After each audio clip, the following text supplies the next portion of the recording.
All right, class. First off, as always, good day. I'm glad you're here. So today we're going to be talking about two of the type of economies that there are in traditional civilizations. Okay, we're talking about traditional and command. Okay. So your objective, we're going to analyze how a traditional economy could work during bad times. We're going to examine the pros and cons of a command economy. And lastly, you guys are going to create an argument on which of the two is better, a command economy or traditional. Okay, so after you've listened to the lecture, you've heard both sides, then you're going to justify it. Okay, so here's your warm up picture. Now, the question's asking you of the three options, which one would you choose if you were in this situation? Would you flee, which means run away? Would you stand still and get swept out to sea? Or would you learn to surf? Now, here's the thing what I've noticed in class. Some people were putting stuff like, I would get in my car and I would drive away. Guys, is that one of the three options on there? No. So why would you put it down? The question specifically says pick one of the three options. Why would you put something else? That's not what the question is asking you. And again, this is why a lot of you guys are losing points, and that's why a lot of you guys are not passing this class. Is you're not listening, you're not reading the question and answering the question the way it's supposed to be. Some people just write down whatever. Now, the reason I'm telling you this right now in this video is because I said the exact same thing in class. And I want you to realize you put down something that is just left field, has nothing to do with what the question is asking you, you're going to lose your points, and these points are huge. The warm up and the question at the end, or questions at the end, they are worth a lot of points. So if you don't answer them, or if you decide you're just going to write down whatever, you're going to lose points and you're going to fail this assignment. Okay? So which of these three options would you choose and why? Why did you choose that one? Okay? So pause the video, write your response, okay, because we're moving on in three, two, one. So, economics. It's an organized way to provide the wants and needs of the people, okay? Now, for most governments, there's three type of economies: traditional, command, and market. We're going to be talking about the first two today, traditional and command. So, traditional, what is it? Well, it comes from ritual, habits, and customs that we have. You're basically not free to make decisions based on what you want or what you would like to have. And your roles are usually defined by the elders. So, like I would say in class, Thanksgiving's coming up. You know, because it's tradition, who's going to be bringing the turkey, who's going to be bringing some side dishes, who's going to be bringing desserts, what you and your cousins and what you guys are going to be doing, typically what your family's going to do. You already know. Why? Because you guys do it the same thing every year. You know so and so is going to be bringing this delicious turkey. So and so is going to be bringing this dessert that you cannot wait for. You know, why is it like that? Because it's tradition. And every year, so and so is going to do this or that. And some people said in class, well, yeah, sometimes there's a family argument every year. Well, you know that more than likely this year that's going to happen. Why? Because it happens all the time. It's basically become a tradition. So that's what this is. So, what are some good things about the traditional? Okay, well, first thing, everyone knows their role. Okay, especially like on Thanksgiving and Christmas and stuff like that, who's gonna make what dish. If you have a Thea that makes bomb tamales and you know she brings it every Thanksgiving and Christmas, you know to expect that. Now, as for your Thea, who makes those tamales, she knows what to make and she knows how to make it. Why? Because she's done it before and she's done it multiple times. So she knows how many to make, how to make it, what's the best way to make it. Okay. And the other thing is too, doing the same thing over and over and over and over and over again. Some people like that. It's like on Thanksgiving what's going to happen at in the morning, the afternoon, and nighttime because it happens every year. So there's no surprises popping up, and you can honestly predict what's going to happen next. And chances are you're right. And a lot of people like that type of stuff. They don't like surprises just popping out of the blue. Just, family get together, we're going to watch the football game, we're going to eat, and then, we're going to laugh and things like that. And then we're going to get in our cars and go home. And that's the end of the day. And there's nothing wrong with that. You know, there's nothing wrong with doing the same thing year after year after year. Now, what are the bad things about this type of economy? Well, if you do the same thing over and over and over and over and over and over and over again, there's no new ideas coming in, you know. And typically, if someone says, you know what, instead of this year, instead of turkey, instead of ham, tamales, things like that, let's just have a big bowl of hummus. Your family members would look at you like, what is wrong with you? Why would you not bring tamales or ham or turkey for Thanksgiving? What is wrong with you, child? You would be shunned. You would be outcast. You would be looked at from here on out as the person who thought of that dumb idea to bring hummus instead of turkey, instead of ham, things like that. Instead of pozole, menudo, or whatever your family has. It's kind of like, why? But here's the other thing, too. If you do the same thing over and over and over and over and over and over again, and you don't change for nothing, will you ever try to expand that skill, whatever it may be? And chances are no. I given the example before. If you spend every day running half a mile, half a mile, half a mile, and that's all you ever do you think you're ever going to be able to run 2 miles in one run? No, right? Because all you've ever done is done half, half, half. Your body's used to half. So to go beyond that, your body's going to be hurting. Like, what are you doing?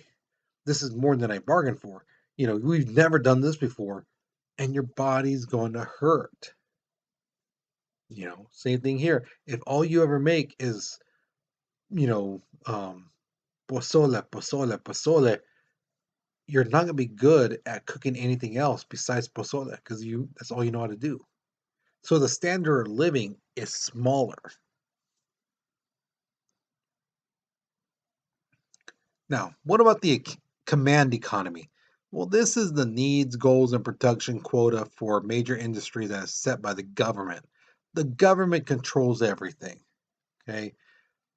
Now, let's say the school, the earthquake, the school crumbles to the ground. All right. And the government's like, no, no, no, we need a school. We need that school to be rebuilt. They could easily say, you know what, there's a bowling alley that was going to be made over here. Why don't we take that steel, that lumber, the lights, the electrical wire, and let's send that to the school so they can rebuild the school quick. They could do that. They can make it happen like that. Now, in our type of economy, that wouldn't work because the company that's going to make a bowling alley is different from the company that would build a school. And then there'd be a lot of negotiations and things like that, and like back and forth, a lot of red tape to go through. Okay, whereas in this, since the government owns everything, Um, they can say, yeah, use this material for this place. Okay. The other thing is everyone has a job. And I mean everyone. Unemployment is at zero. So even if you like, I don't want a job, guess what? The government's going to give you a job to do. Okay. And you got to show up. So everyone has a job. Everyone has some work to do. The other thing is your health and public services, they're available to you at little to no cost. And typically it is no cost. Okay. So, like right now, I don't know if you can tell if you've been in class this week, you know that I've been under the weather. You know, I had like the sniffles, runny nose, things like that. Um, like I said in one class, I know I'm dehydrated. I haven't been drinking enough water. So, if that was the case, under a command economy, I could go to the ER at any hospital, get some antibiotics, get some an IV hooked up to me, and I'll be right as rain. Okay. And it wouldn't cost me a thing. Okay. As I told you guys about my leg, my surgery for my leg wouldn't cost me a thing. The government would take care of it all. So, this is the thing that a lot of people look at the command economy and go, you know what, this is pretty good. The whatever that needs to get done, it gets done. Everyone has a job and healthcare is free. That sounds perfect. Well, it sounds good on paper, but in real life, no. So here are the bad things about the command economy. Number one, it's not designed to meet the needs of the consumer. All right.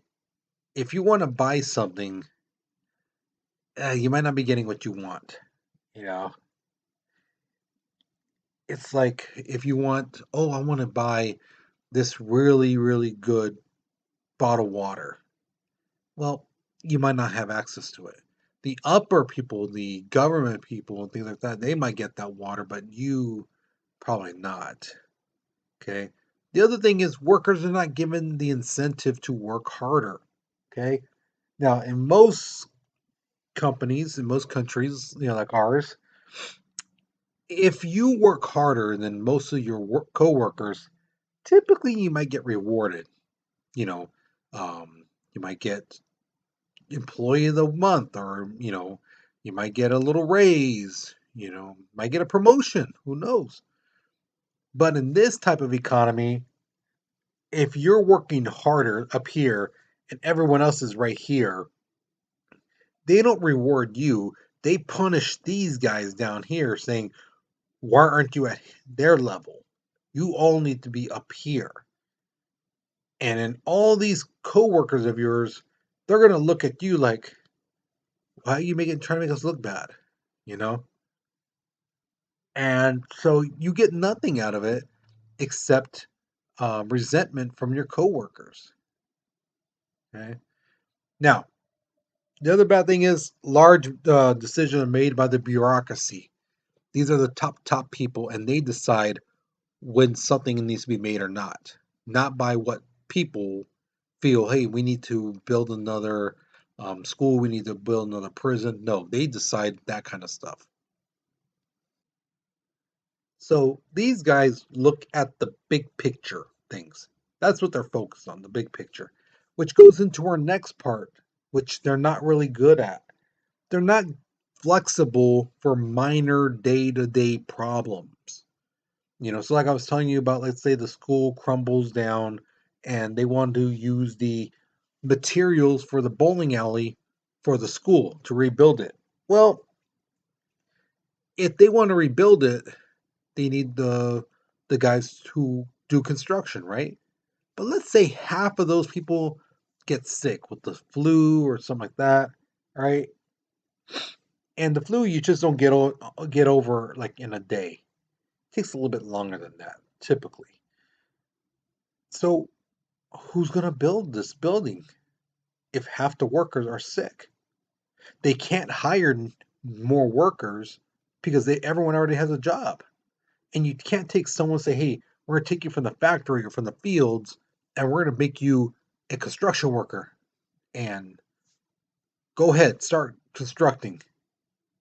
No, it takes time to learn the skill, to know what to do right. You know, you just can't pull people from other jobs and say, here, do this job and do it exactly like this professional would. It's not going to happen. So these guys freak out. They don't know how to deal with the minor problems. They only focus on the big picture. Okay. The last thing is people with new or unique ideas, they don't get ahead. Right? So let's say you discover a cure for cancer under this economy, right? Under the command economy. The best you would get is this. That's it. Now, a student asked me in class, why would you just get an applaud? Because to them, you did your job. Your job was to find a cure. You did it. Good job. Now find a cure for athlete's foot. That's it. Anywhere else in the world, you'd be like a billionaire like that. Because pharmaceutical companies would basically want the patent so then they could sell those pills or whatever it may be, however it comes in, so they can sell it high price and make money off of it. So you would get paid in a different economy. Whereas this one, good job. That's basically it. You're not going to get money. You're not going to get fame. Now, someone did ask me too in class. Let's say I'm working for a company and I discover something new.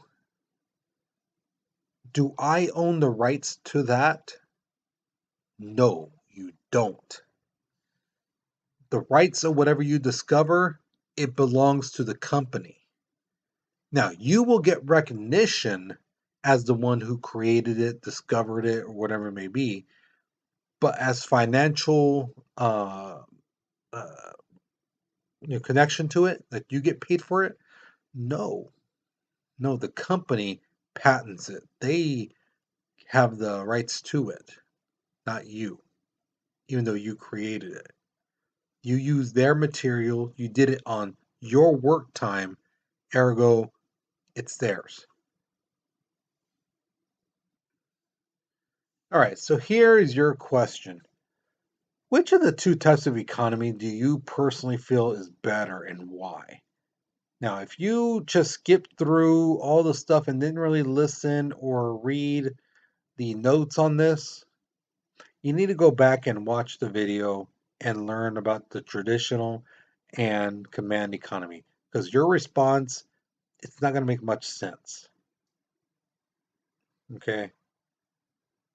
Listen to the lecture and learn. Okay. Because I'll be able to tell if you just took straight something from the notes and put that as your justification. And again, it'll be easy to see, do you really understand? Do you comprehend what a traditional and what's a command economy? It won't be too hard. Okay. So don't risk it, guys. Just watch the video, you know, listen, learn, and then answer this question. Okay. With that being said, you guys, hopefully you learned something new. Hopefully you enjoyed this lesson.